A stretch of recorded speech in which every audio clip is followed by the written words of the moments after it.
今日上嚟深圳睇腰痛，而家去呢個深圳平樂北商醫院。今日揾個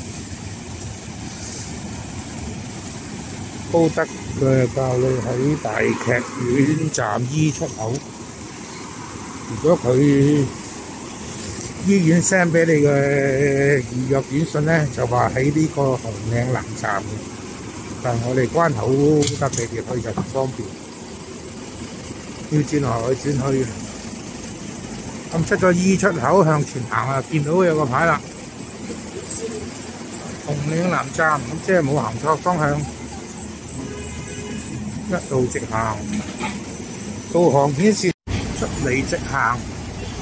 沿住第一個路口進入呢個紅嶺南路，跟住再直行，一路直行過咗紅嶺南站 C 出口咧，見到個地盤嘅，跟住就過對面馬路，其實都見到㗎啦。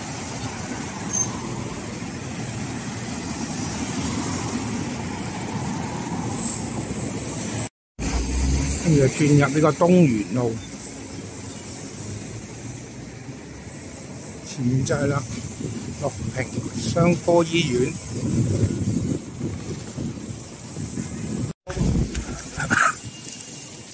見到啦，門診入口，今日要過安檢，自動取號。预约报号，但是第一次，这里有个添加证的人。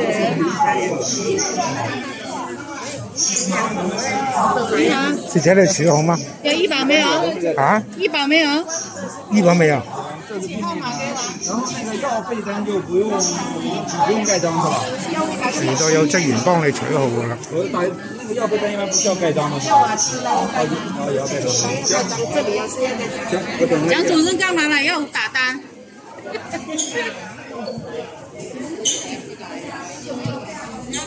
这边你好，给钱是吧？微信吗？微信啊？對對對對。扫这里，扫一下付点什么？来查卡。微信俾錢。哎，你手快就得啦。好。微信啊，这个长得是很丑，但是也可以。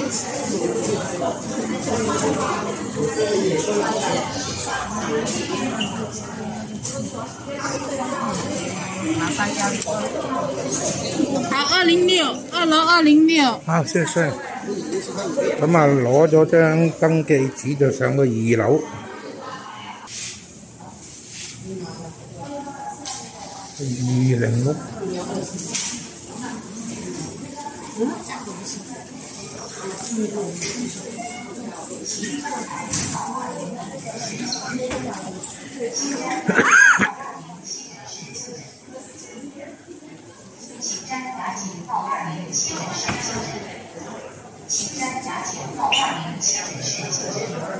咁喺度等啦，已經有我個名啦。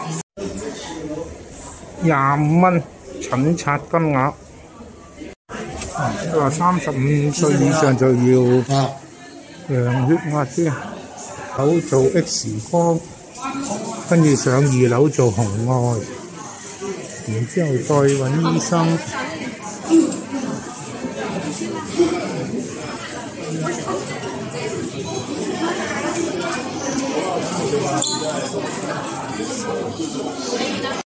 跟住過嚟呢邊交錢，做 X 光做紅外600幾蚊，跟住嚟呢度登記。你確定？因為我3個月都恢復得很好，這是3個月的片子我也看到了。其實都好簡單啲步驟。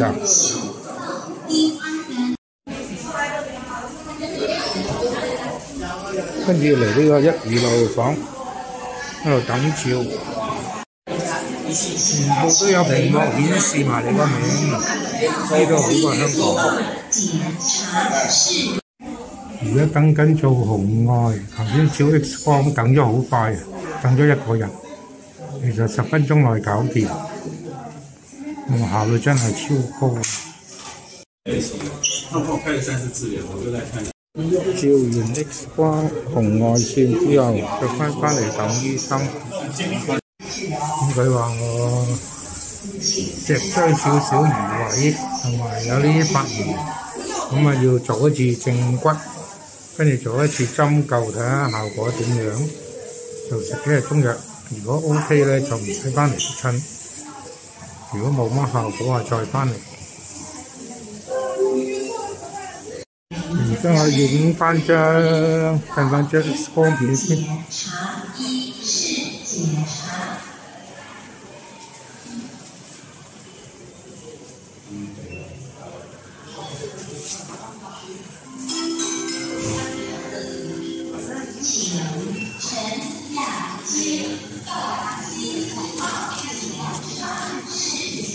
咁呢部機嘅打印。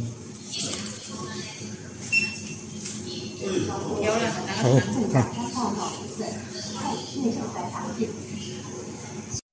報告同埋個 X 光片咁啊印咗出嚟啦，超快！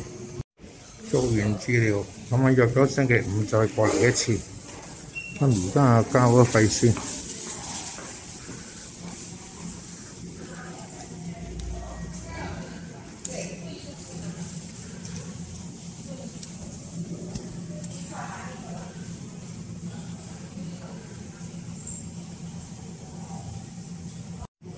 咁啊，俾埋下次錢先，即係圍到500幾蚊港紙一次。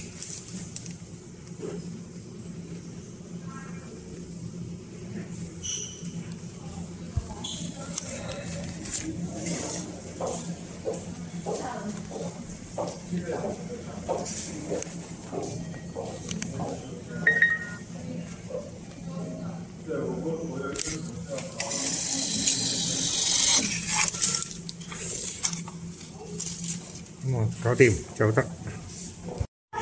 再上嚟4樓攞藥，跟住走得。我就说我上来，然后你们说是在1楼。最後攞咗一大袋中藥。佢呢隻中藥就已經做好晒㗎啦，翻嚟揾微波爐叮一叮佢，咁就可以食得，唔使俾人去煲嗰啲中藥，其實都好方便。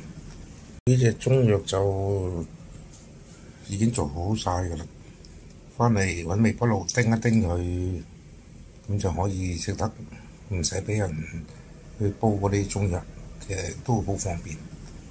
咁今次去呢個平樂醫院睇腰骨呢，總數就用咗600、500、2300蚊到，就25蚊掛號。咁最主要我第一次去呢，就要照 X 光同埋做呢個紅外熱像檢查，呢度就用咗600幾蚊人仔。跟住就做咗呢個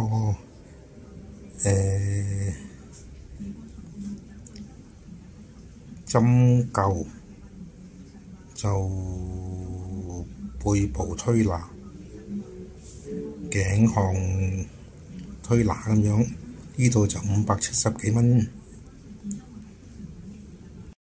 咁照完可以用 QR code 自己打印翻嗰啲 X 光嘅底片啊、報告咁樣嘅。